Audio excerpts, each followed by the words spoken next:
La basilique abrite les reliques du Saint-Curé.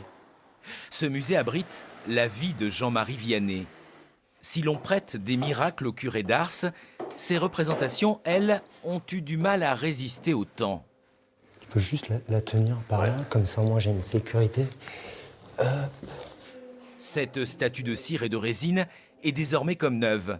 Les ateliers du musée Grévin sont venus la restaurer, comme une trentaine d'autres personnages de cette historiale. Là, nous avons un peu restauré, simplement fait un jus pour lui redonner un peu bonne mine. C'était sur une peinture extrêmement diluée qu'on repasse partout pour un peu unifier.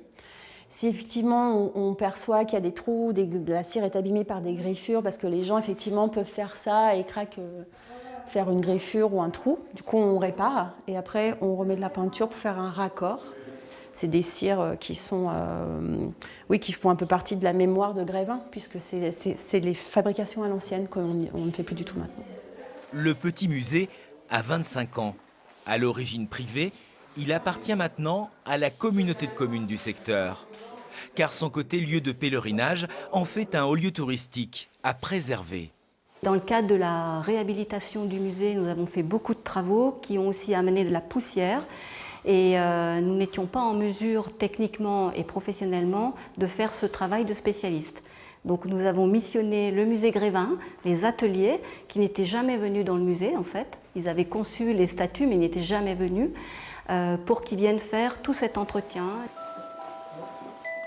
Les têtes font aujourd'hui bonne figure. Il était temps de leur redonner de l'éclat, de passer entre les mains de la perruquière. Ça reprend vie. Ça a été démêlé, lavé, j'ai fait un soin dessus sur les cheveux pour les renourrir. Et après, voilà, soit j'ai fait des mises en plis, ou je les ai repris au fer à friser, refaire des tresses, voilà. Les costumes sont aussi passés au pressing, jusqu'aux chaussettes. Bientôt, la boulangère retrouvera sa tête et chacun retrouvera sa place dans le monde miraculeux du Saint-Curé d'Ars.